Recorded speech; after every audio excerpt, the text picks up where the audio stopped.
आज निरंजन को परलोक खबर पाई शेष दर्शन निमंते जरूरी कार्य बातिल करी केन्दुझर दौड़ी आसिथिले मुख्यमंत्री। बीजेपी वरिष्ठ कार्यकर्ता वियोग शेष दर्शन सह शोक प्रकट कले मुख्यमंत्री मोहन चरण माझी। केन्दुझर बीजेपी नगर मंडलर जड़े वरिष्ठ कार्यकर्ता निरंजन शतपथी परलोक होइछि। मुख्यमंत्री मोहन चरण माझी केन्दुझर गस्त करी निरंजन को शेष दर्शन सह शोक प्रकाश करिसेंति।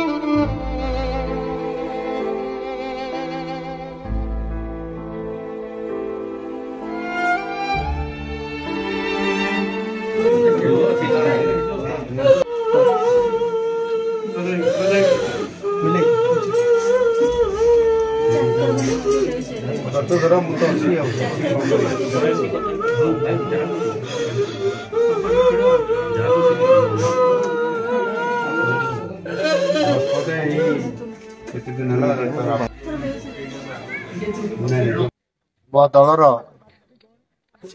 कार्यकर्ता थिले निरंजन शतपथी नीरू बाबू से दल में बहुत दिन काम कला परे मध्य से मो ऑफिस काम करुथिले एवं ऑफिस दायित्व भी तुलुथिले। एपरिक मो मुख्यमंत्री हला परे मध्य से मोर ऑफिस काम तुलेबा सब काम करिबा ये निरंतर भाव रे काम करुथिले एवं आजिकार नुह पाखापाखि प्राय 25 वर्ष ऊर्ध्व धरिकी निरंतर भाव रे दल काम करने सहित मो काम करुथिले। समस्त भल मंद कथा भी मुझुली एवं एबे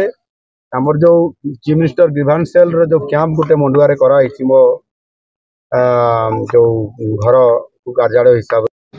से अपॉइंटमेंट लेटर भी आसी गत सप्ताह है से जॉइन गोटे प्रकार कर सारी से जाऊे चेकअप करने भुवनेश्वर तो रास्ता राति काली बस रे गला बेले बस खराब है पुणी आ गोटे बस रे से केउंझर को फेरुले पुणी आ गोटे बस रे भुवनेश्वर जीवार थिला आ से समय शांतिलता कौन बस कहते से फेरुवा समय अढ़ईटा पाखापाखि हार्ट स्ट्रोक है देहांत निरंजन शतपथी जड़े समाजसेवी परोपकारी थे से लोकंर बहुत उपकार काम करुले दलर काम करुले दल मध्यम भी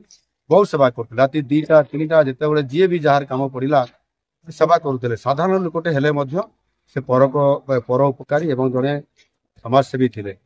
एवं सीए दल मध्यम आम मध्यम भी अनेक कम से करुले आ दुर्भाग्य कथा विचित्र भगवान विधान अच्छी से कथा तो आम जानू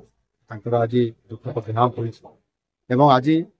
आमर ऑल पार्टी मीटिंग थिला आसंता काली जेतु विधानसभा अच्छी एवं परवर्ती पर्यायर विधायक दल बैठक थिला विधायक दल बैठक सब सारा पर मु तुरंत भुवनेश्वर एठी आसिक पहुंचली से अपेक्षा कर शेष दर्शन कली अमर अमर आत्मार सद्गति कामना करुँ शोक संतप्त जो परिवार अच्छी परिवार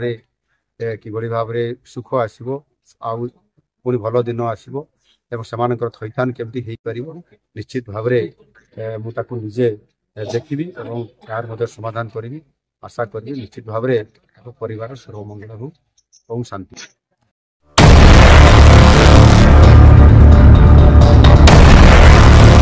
Jagannath media entertainment presents Odia भाषा रे निर्भुल भावरे हिंदी भाषा में news in English Nilachakra news world wide network.